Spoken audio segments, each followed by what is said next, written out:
welcome to our very first lesson in MML, which stands for Mathematics in Machine Learning. This is a very powerful class, very important class, and today is lesson one. In this lesson, we want to understand why we study mathematics for machine learning, and we will get started with some basic math concepts today. Next week, we are going to move on, and I urge you to stay connected to this particular course and make sure you are not lost. This is one course that we want you to be very committed to and make sure that you understand it because it holds the key to the future. It holds the key to the AI and the ML we are learning, and it holds the key to almost everything in life. I'm going to start this lesson with a short video clip. Let's watch this short video. After the video, then we will zoom in into the details of our very first lesson. So let me share my screen and we will watch a short clip. Mathematics forms the core of data science and machine learning. Thus, to be the best data scientist you can be, you must have a working understanding of the most relevant math. Getting started in data science is easy thanks to high-level libraries like scikit-learn and Keras, but understanding the math behind the algorithms in these libraries opens an infinite number of possibilities up to you. From identifying modeling issues to inventing new and more powerful solutions, understanding the math behind it all can dramatically increase the impact you can make over the course of your career. Hi, I'm Dr. John Krohn, a best-selling author on deep learning and host of the Super Data Science podcast. A lot of experts in machine learning have confirmed why beginners need to build a foundation in mathematics. The mathematics that we want to learn is the foundation of this particular field. And you don't have to be a mathematician to understand it. You only need to learn the mathematics for this field. I'm going to play another clip that explains why mathematics is important and how mathematics is woven through the fabric of the universe. I want you to pay attention to this video, watch every scene, and understand the importance of mathematics. I am someone who likes mathematics so much, and after watching this clip, I believe you will like mathematics too. Let's watch this.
Mathematics is in everything we do and in the entire universe. Plants are designed with mathematics. Nature itself is designed with mathematics. Mathematics is in engineering and it's in all fields. And those who have seen it and understood it have pursued careers in mathematics. Mathematics is so powerful that once you understand it, you get the understanding of nature itself. Because everything is mathematics. And machine learning, AI, and the future that we are building has mathematics in it. Mathematics is something that if you get into it, your eyes really open to so many things. Your level of understanding, your intellect opens to so many things. And the time has come for us to allow ourselves to get an insight into this mystery of mathematics. Some people have, and those who have understood it are doing a whole lot with it. In this particular field of machine learning, if you understand the mathematics behind it, you become better than the one who doesn't. You become someone who is an ML engineer, not just an ML user. The maths you learn will separate you from a machine learning user to a machine learning engineer. What we have to do now is to allow ourselves to get an insight into it. Let's not run away from it because there are mysteries in the field of mathematics. I love mathematics and I want to know more. Mathematics is so powerful, more powerful than you have ever imagined. Mathematics is what is behind all the top engineering and rocket science and all the amazing things that are being invented and created. So I urge you all to get ready for us to learn mathematics. Let's get into mathematics. And in this course, we are looking at the mathematics for machine learning. I don't know about you, but I'm super excited. I'm ready to get into this. I really want to understand.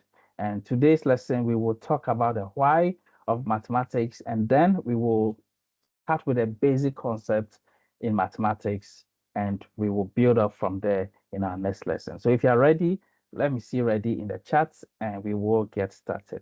Let me see ready in the chat if you're ready. Yes, probably says I'm very ready. Marasi, always ready. Newman, Ismami, great to see you. And thank you all for joining. What is not started today is never finished tomorrow. Before I end this lesson, I'll tell you that your future self will thank you for this course. And Rate Africa is going to do our best to give you the best of this course and make you understand it. Your future self will thank you for this course. What is not started today is never finished tomorrow. And so it is good you start now. You don't want to start later. You want to start now. You don't want to start a year from now. You want to start now. So that a year from now, you finish and be good in it and start earning with it. All right. So it's been 20 years in tech and 10 years of lectures. And this is a time for us to get into the mathematics of machine learning. This is our introductory lesson, our first lesson, and it's titled Introduction to Machine Learning, Introduction to Mathematics for Machine Learning, MML, Understanding the Role of Mathematics in Machine Learning and Data Science. We will take it bit by bit, one step at a time. After a while, you realize that you are understanding it. Again, What I want you to do is to stay committed to this, be consistent, and make sure you understand it. Don't miss the lessons. Don't get lost. Let's follow it, and we will succeed. By the end of this lesson, you will be able to explain the importance of mathematics in machine learning. You'll be able to identify the key mathematical areas that underpin machine learning algorithms and recognize how foundational concepts like linear algebra, calculus, and probabilities contribute to model development and model optimization. We will talk about some whys of machine learning or some questions that beginners have. All right, someone says, do I really have to learn mathematics to do machine learning? We want to look at that and we want to discuss some few answers. And the first question is, why mathematics for machine learning? People are asking these questions, and this course, once you understand the why, then you understand that you need to sit and learn it, because we have asked all the whys, and after all the research, the answer is yes, we need to learn this. Why do I need to learn math for ML when libraries like scikit-learn, TensorFlow, and PyTorch exist? Now, these libraries are made up of mathematical algorithms already, statistical formulas already. When you employ them, they come with their math, and you don't have to build them. You have to use them to train your models. Okay, so why do I need to learn math when these libraries are there? When these libraries are there, why can't I just rely on pre-built models and APIs? Another question is, without mathematics for machine learning, will I have a problem in future? And one more question is, do I really need math to succeed in machine learning? Now, mathematics is the foundation of machine learning and data science. If you look at the definition of data science, you understand that it is a multidisciplinary field, and it's made up of mathematics, statistics, computer science, and other fields. And math is the foundation of the AI and data science itself. Mathematics for machine learning helps you truly understand why and how models work, not just how to use them. So when you learn about libraries,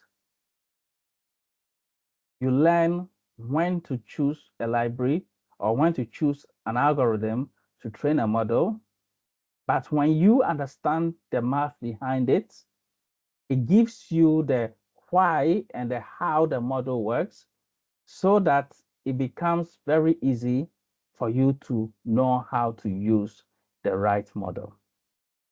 So this makes you deeper to understand not just how to use algorithms and models, but why and how they work. Without understanding the math, you are not a machine learning engineer, you are a machine learning user. MML empowers you to design, to optimize, and improve models, not just to use them.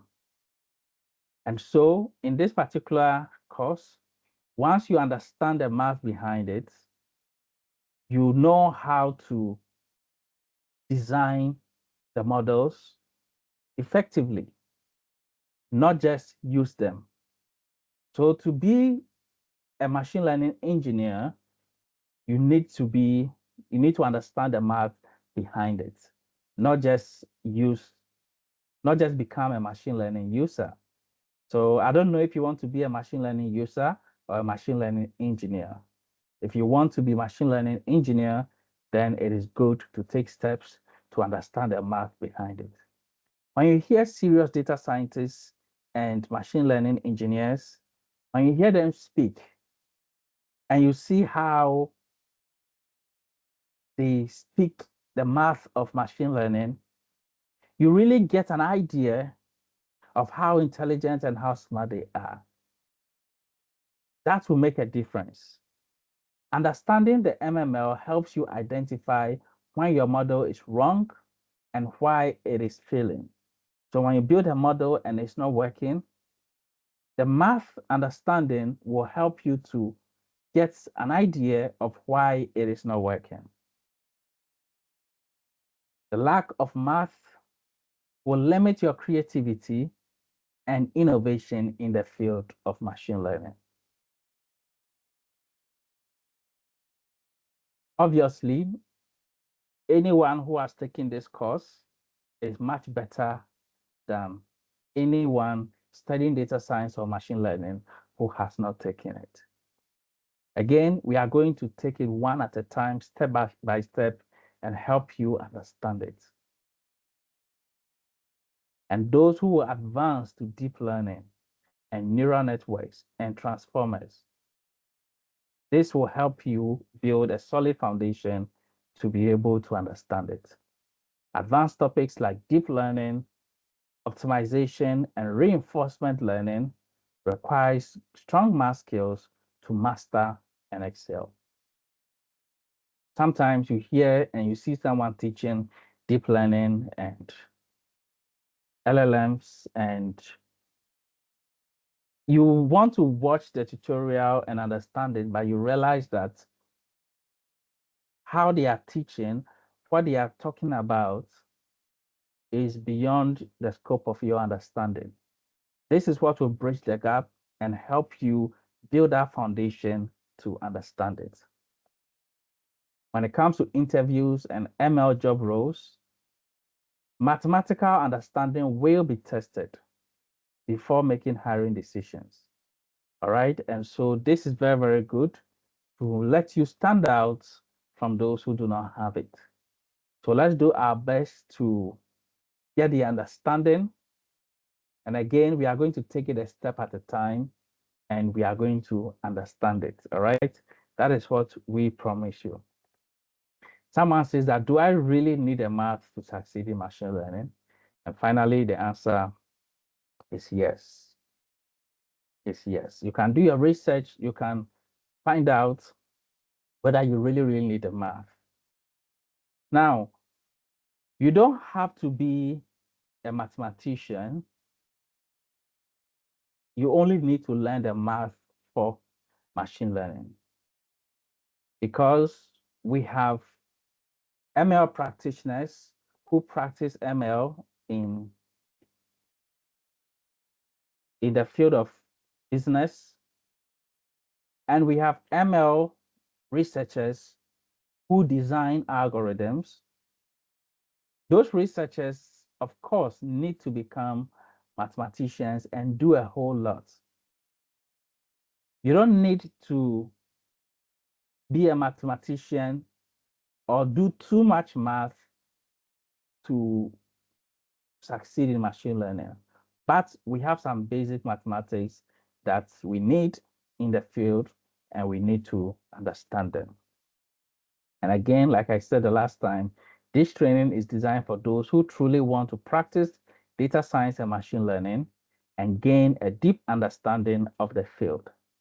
So those who really, really want to practice, those who want to be part of the AI revolution, those who want to really do data science and machine learning, and those who want to advance in data analytics, you really need to have this understanding for you to succeed and be better. Some real ML practitioners have said, one person said, the moment I understood gradient descent deeply, I stopped guessing and started tweaking with confidence. Someone said, learning eigenvectors changed how I see recommendation systems completely. Understanding probability helped me detect fraud and explain it to stakeholders. All right. All the math that we need here, we are going to take it step by step and we are going to learn it well. Again, your future self will thank you for taking this course. And we are going to learn this well. And tonight, we are beginning with a very simple topic. And we want everyone to focus and we want you to pay attention and understand it. We have selected something very, very simple, and we are going to advance it and build upon it. Okay. After we finish this, we are going to understand the math behind linear regression and to understand how linear regression is a simple formula and how the inputs affects the slope and how the line of best fit is created and what we call the y-intercept. And as we understand that simple math, when we are creating a predictive model to predict numbers, we understand it. When the inputs changes with multiple inputs, we understand how the formula looks like. So think of an ML engineer or someone building ML for a predictive system to predict prices or predict numbers and understands the formula and understand how the formula works. That person is definitely better than someone who would just import linear regression in scikit-learn and just train it. All right, so we just want to build that foundation, and that foundation will be of a lot of value to us. Today, we are starting with a very simple concept. The topic may sound huge, but it's a very, very simple concept that we will use in machine learning, and it is something that will be very easy to digest. So if you can hear me, I want you to type index notation in the chat for me. Index notation. Index notation. If you can hear me, type index notation, and let's get ready for some mathematics. All right, let's get ready for some mathematics. And little by little, we'll build our mathematical mind and our mathematical brain, and we will start drawing closer and closer to the important concepts that we need to advance and to succeed. So let me share this again, and we will look at some basic concepts in mathematics. All right, so let me share this, and I'll take you through this very simple math, and let's see if it makes sense and we will be able to understand it. If we are able to understand it, then it means there is hope and we'll be able to make it. So let me share this simple concept with you. And next time we will go deeper and do something more. All right. So I asked you to type index notation, and it's actually typed index notations with an S, and you can also call it index notation in the simple or single. We have singular and plural. So we have something we call index notations, and then in plural, we have what is called indices.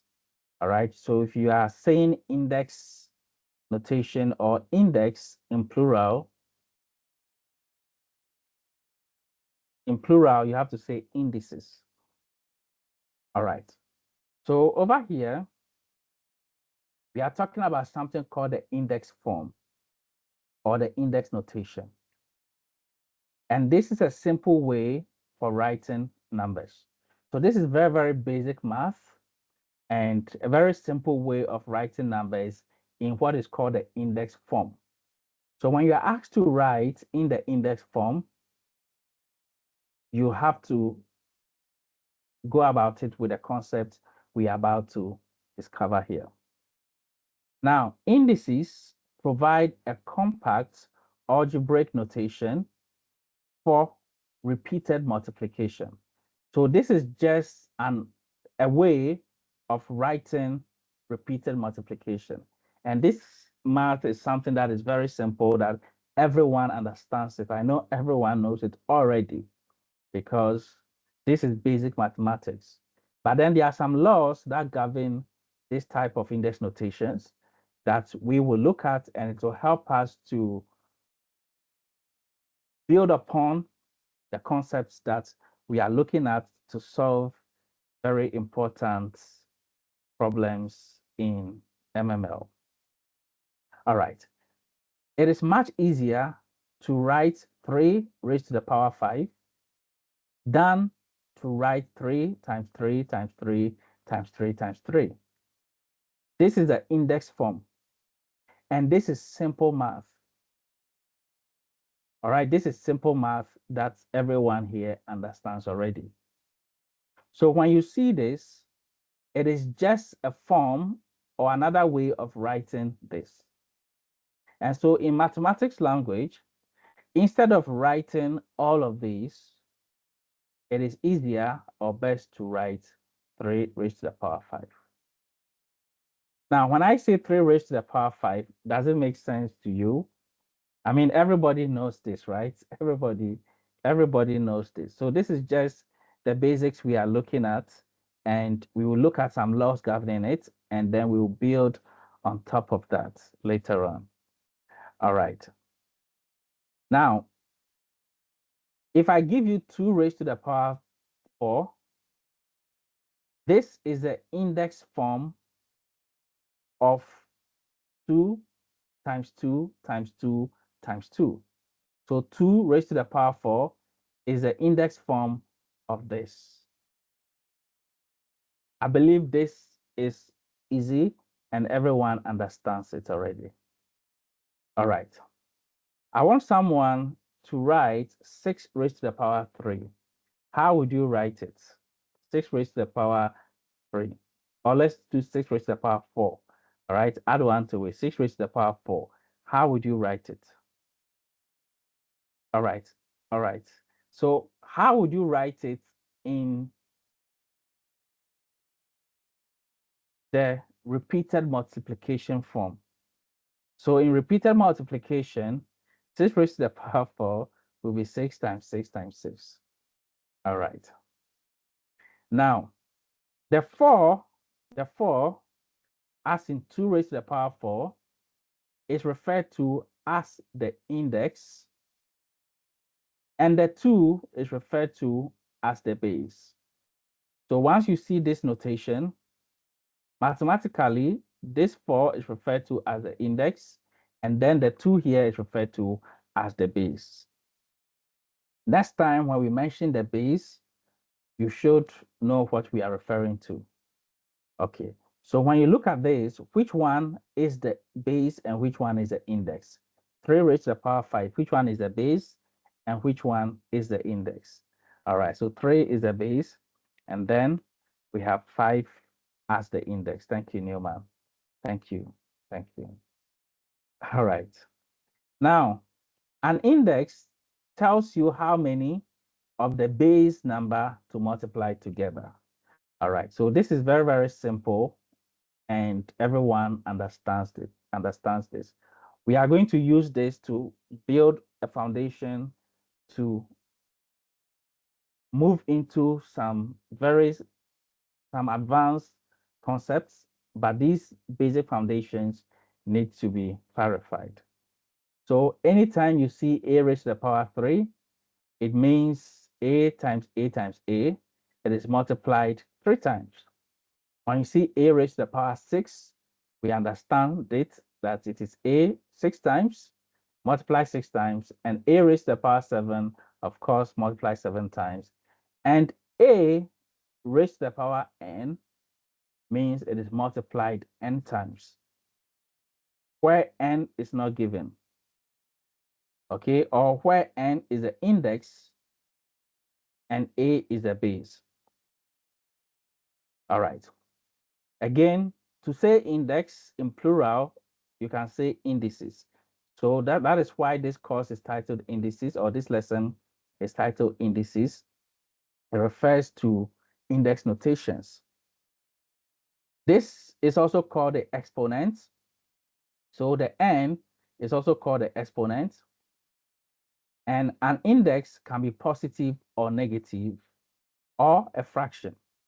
So we'll be seeing how an index can become negative and how it is expressed if the index is negative. For example, instead of seeing 2 raised to the power 4, you are going to see 2 raised to the power minus 4.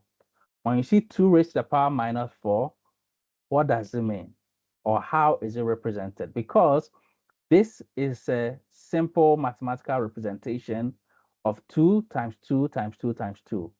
What if it is 2 raised to the power negative 4? How is it supposed to be represented? So we are going to look at some exercises here, and we will understand this, and we will move on to some simple concepts. So the first exercise here, I want someone to write this in the index notation for me. Who can write this in the index notation? So look at this carefully and write it in the index notation. Now, mathematically, it is not nice to write this. It is not nice to write this, and so you need to be able to write it in a form that is easier. All right, so everyone has gotten it right. Let's count the number of sevens. We have 1, 2, 3, 4, 5, 6, 7. So 7 raised to the power 7. That is beautiful. How about this? How do you write this? All right, so we have y raised to the power 5. That is beautiful. And how do we write this? Okay, so this is the same as 10 raised to the power 5. Okay, all right. Now, I want someone to calculate 10 raised to the power 3. What is going to be the result of 10 raised to the power 3? When you calculate it, when you do the multiplication, what are you going to get? 10 raised to the power 3. What are you going to get when you calculate it? All right, so some people are saying, okay, all right. So this is very, very good because with this, you understand that we are using the index notation. And so with these indices, we multiply 10 3 times. This is not the same as 10 times 3 because 10 times 3 is 30. But written in the index form, 10 raised to the power 3, you have to understand that it means 10 times 10 times 10. So 10 times 10 will give you 100, times 10 will give you 1000. So all of you got it right. All right. Now, how about D? How do you represent this in index notation? You see, by looking at the foundation this way, when you see it written together in multiple forms, you are able to separate them and understand them. All right. So 1 divided by 2 times 2 times 2 times 2 times 2. Okay, so the first person to get it right is Anozi. 2 raised to the power negative 5. Okay, all right. 2 raised to the power negative 5. Timothy also got it. Isimami got it. Nkuleko got it. Joanne got it. Kelly got it. Lucretia and I believe Lami also got it. All right, who can represent this in the index form?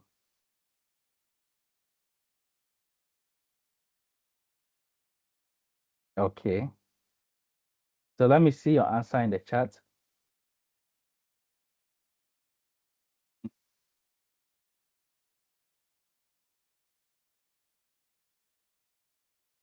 Okay, all right, you've tried. So we'll get into that. So let's represent the F as well. what will be the F representation here?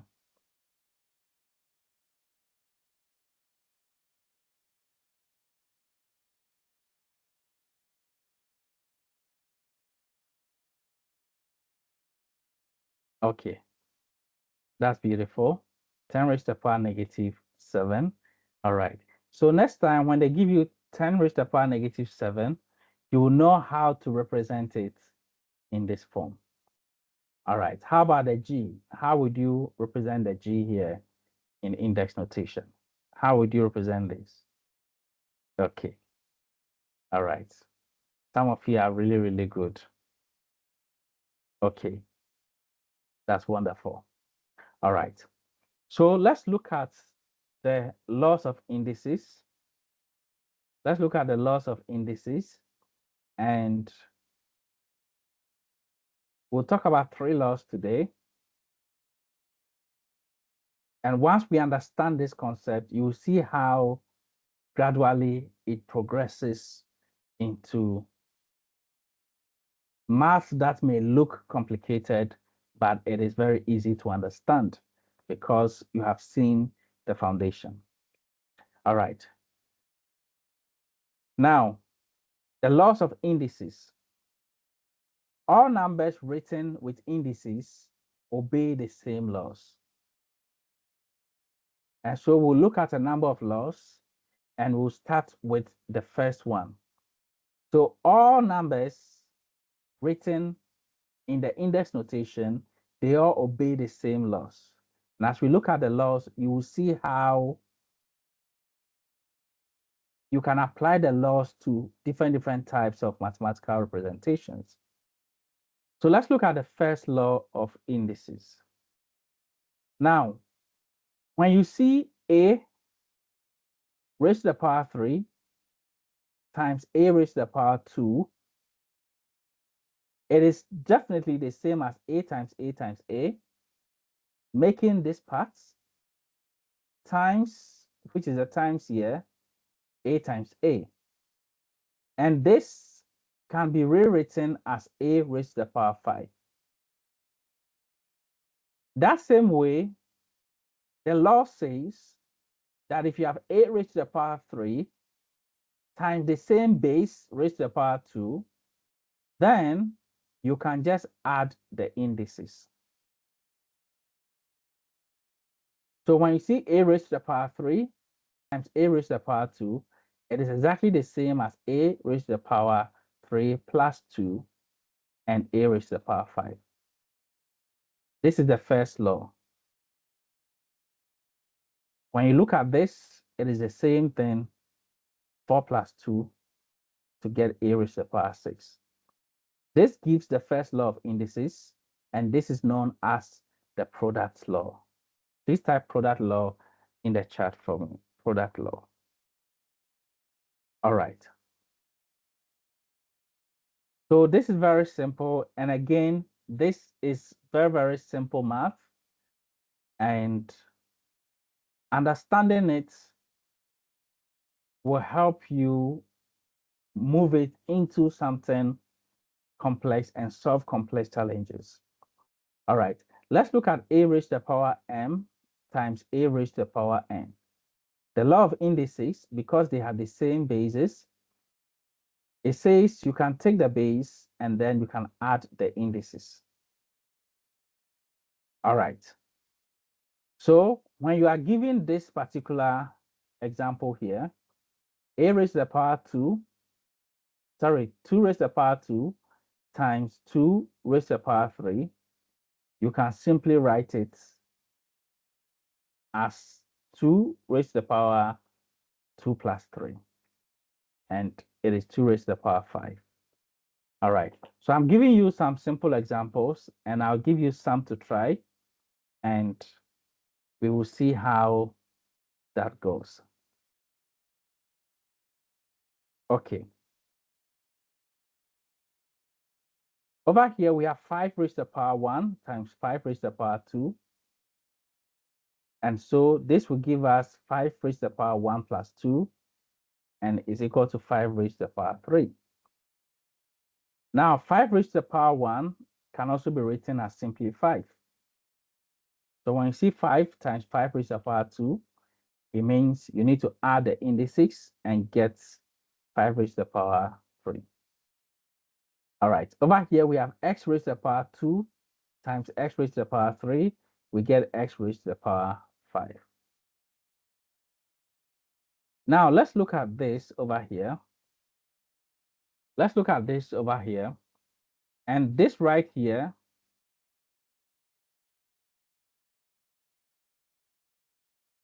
takes us to some other mathematical laws.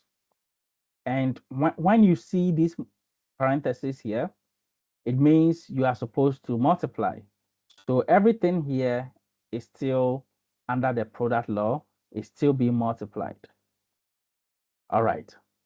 So what we can do over here is to group the x's and the y's. So when you see 2x raised to the power 4, once you see y next to it, it is the same as y being multiplied to it. The parenthesis here is also the same as multiplication. And so what this means is that you can multiply these 2 and 3, sorry, these 2 and 4, and then you get 8.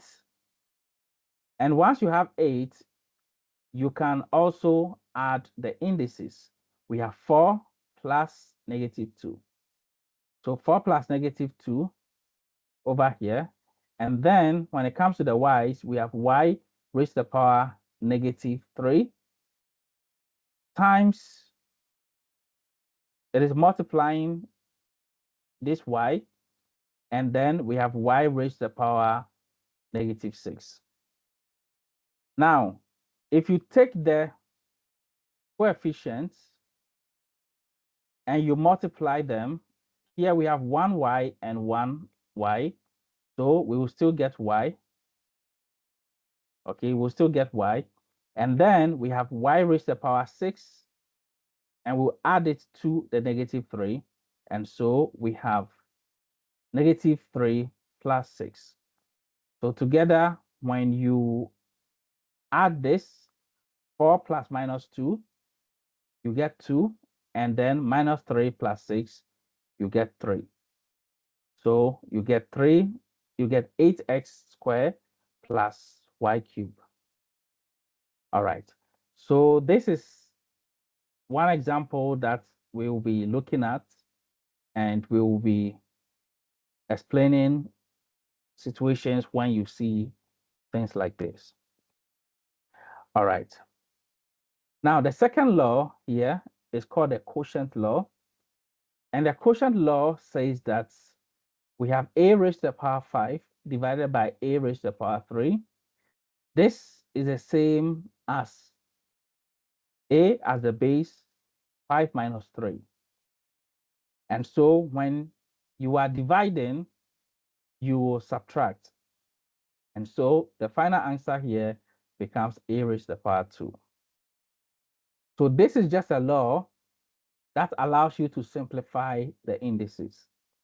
So instead of a raised to the power 5 and a raised to the power 3, you can just have a raised to the power 5 minus 3, and this is the same as a raised to the power 2. Same as this, a raised to the power 4 divided by a raised to the power 2 will give us a raised to the power 4 minus 2, and we get a raised to the power 2. And this is the second law of indices, and it is called the quotient law. So please type quotient law in the chat for me. Type quotient law in the chat. All right, so what I'm going to do next is to launch a whiteboard and give you a simple example to see how you can apply these laws to solve them. So let me launch the whiteboard, and then we'll apply this, and then we'll look at one other law, and then we will combine them together to solve a simple problem. So let me do this. So let's try this and see who can get this right.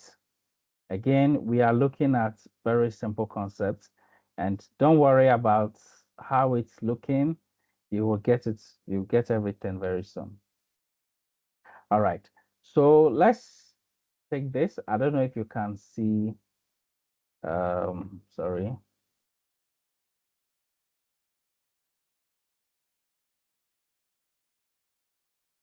Okay.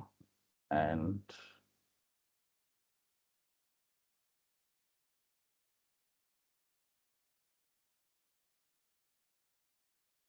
okay. So let me see. Okay, so let's take 2 raised to the power 4, and this is divided like this by 2 raised to the power 2. So using the quotient law, how would you solve this? So just put the answer in the chat for me if you can see this. All right. So thank you very much. Let me write another one here. So if I give you 3 raised to the power 6 and divided by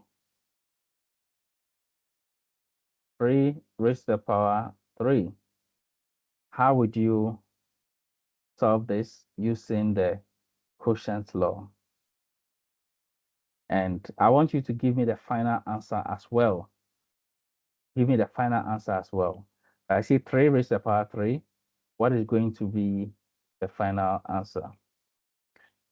Okay, so some people are getting 9, some are getting 27. I don't know which is which. All right, let me clear the 2 and write something else here. Let me write something else here. All right, so let's solve this. So we have x here raised to the power 5 divided by x raised to the power 2. So let's use the quotient law to solve this. So let me see what you will get when you solve this. Okay. All right. Thank you very much. So this means you are thinking along the right lines. Okay. All right. I'm going to give you one more law and we will apply all 3.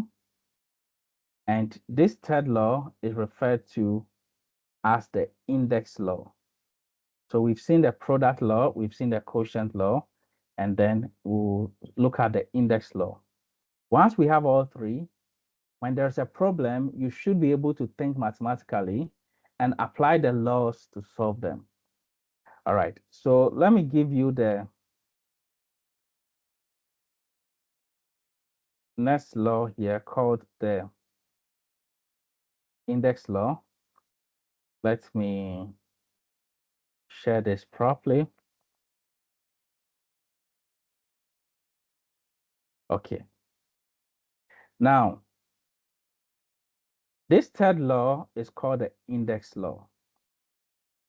With the index law, you can see that we have a raised to the power 3 and all raised to the power 2.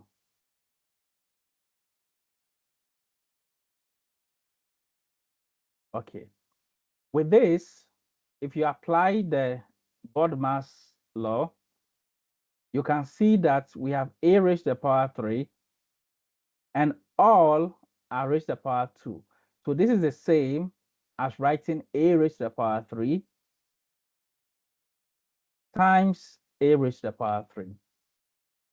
Because everything we have in the parentheses here or the bracket here is now indexed again. So let's assume everything in the bracket here is x.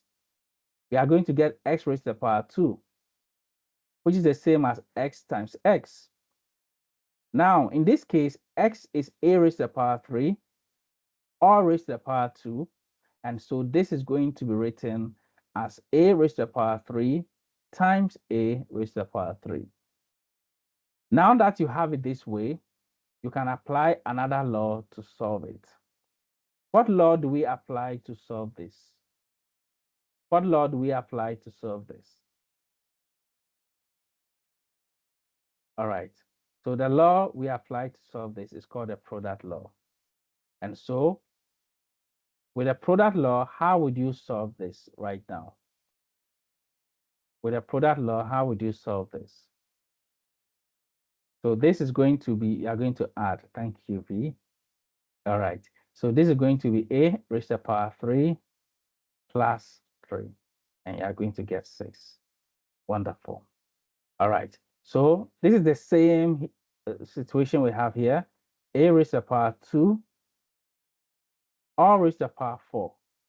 And so that way we are going to write a raised to the power 2 times a raised to the power 2 times a raised to the power 2 times a raised to the power 2. And then you can apply the product law here, and then you can get a raised to the power 8. This gives us the third law of indices, and this is known as the index law. And so if you are given a raised to the power m or raised to the power n, it also means you can multiply the indices. So if this happens, you can multiply. So 2 times 4 is the same as 8, and 3 times 2 is the same as 6.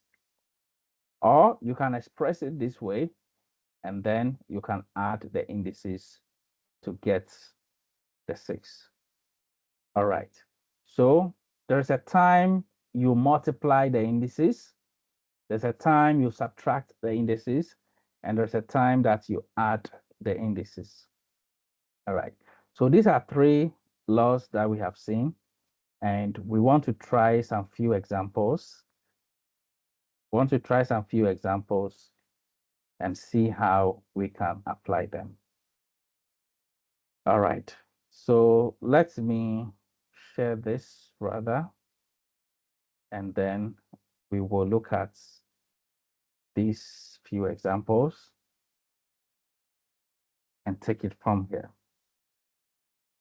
All right.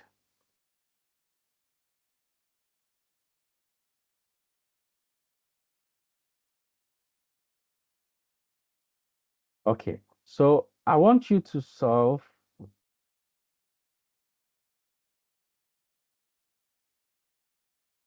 Let me capture this.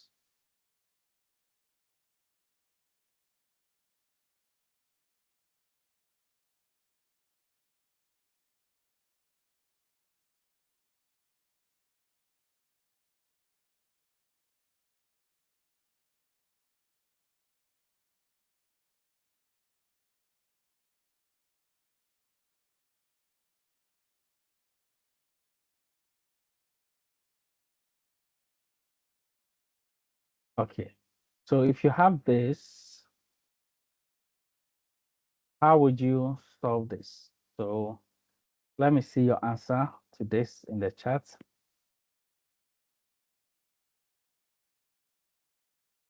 Okay.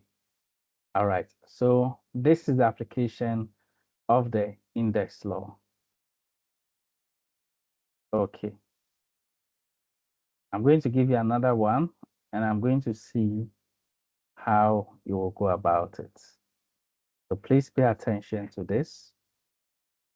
Let me see how you go about it. Okay, so just think critically, mathematically, and solve this. All right, so please, let's see how you solve this.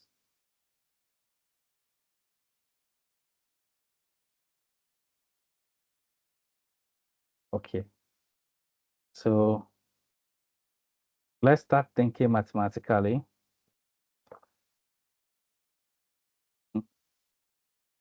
Okay, so we already have answers. Okay, so some of you are really, really great. All right. That's wonderful. Okay. So I'm going to give you one example here, and then I'll give you one full question that you will practice. So let me see how you will solve this. I'll give you 3 minutes to solve it. And then after this, I'm going to give you a real question. So take your time and make sure you handle this well.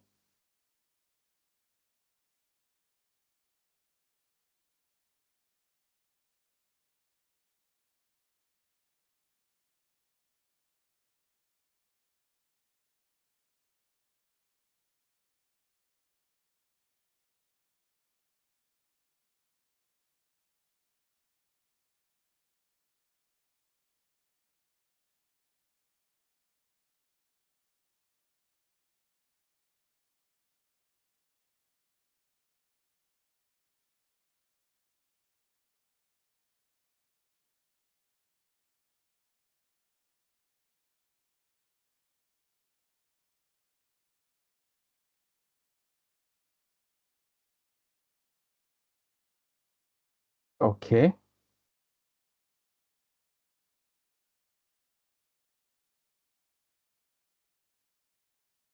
All right. So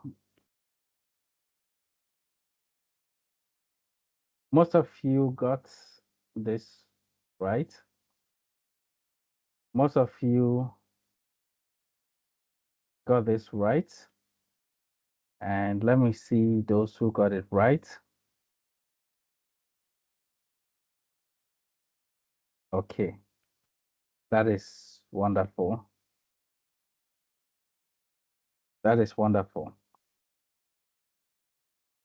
So we have 2 raised to the power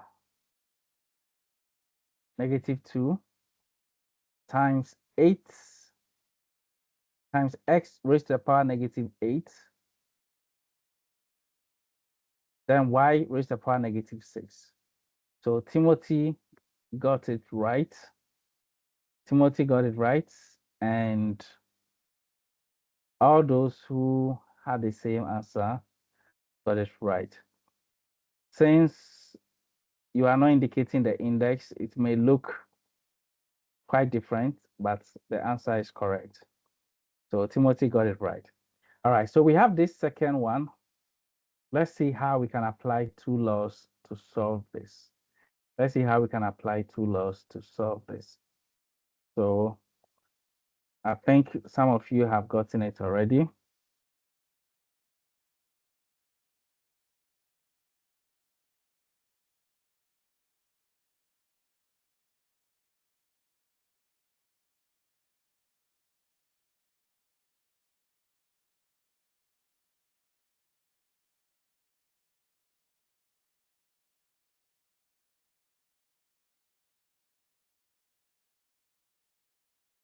All right, so this is going to be our final problem.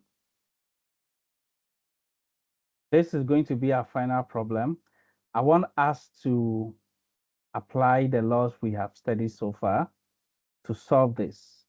Let's think critically and let's break this into smaller forms and see how we'll solve it. I want to see who can apply the laws we have seen so far to simplify this. Okay. One clue is that this 27, you can see that it could be 3 raised to the power something. Okay. And this 8 could also be 2 raised to the power something. So simplify it, break it down, and tell me the final number you get. I want to see the person who can get the right answer for this, and then we'll wrap up for today.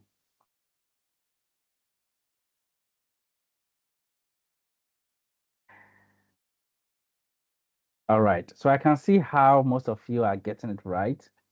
It means you are able to think mathematically and you don't see this as complicated. Yes, so little by little, we will convert these simple concepts to solve important problems, and we'll see how they directly apply to machine learning. All right, so to solve this particular problem, you made this 3 raised to the power. Next week, I'll get a writing pad for us to use. 3 raised to the power 3 times 3 raised to the power negative 2. 3 raised to the power negative 2. And then this will be one bracket. These are also multiplying because if you look at the board mass, this is also multiplication. So this one is also 2 raised to the power 3. Is that 3? And then times, okay, 2 raised to the power negative 3.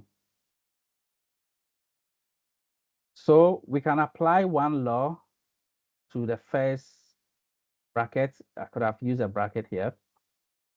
We can apply one law here. So when you see 3 raised to the power 3 times 3 raised to the power 2, this is called the product law. You can say 3 here raised to the power 3 plus negative 2. So we have 3 plus negative 2. And so this is the same way to represent this. Then we have this will become 2 raised to the power 3 plus negative 3. Okay. All right. So let me clear this part and then we'll put the answers here. And so 3 raised to the power 3 plus negative 2 will give us 3 raised to the power 1. We have 3 raised to the power 1 times 2 raised to the power 3 plus negative 3 will give us 2 raised to the power 0. Now, in the laws of indices, any number that is not 0 raised to the index of 0 is equal to 1. This is another law that we'll be looking at. Sometimes we call it a rule. So any non-zero number raised to the power 0 is equal to 1. So this is one particular law that affects all of mathematics as well. And so this will become 1 over here. So this here is the same as writing 3 raised to the power 1 is also the same as 3 times 2 raised to the power 0 is 1. So one law of indices we will look at is that any number raised to the power 0 becomes 1. And so 3 times 1 becomes 3. I wonder how most of you got it so fast and you were right. So this is simple mathematics. And these are simple concepts.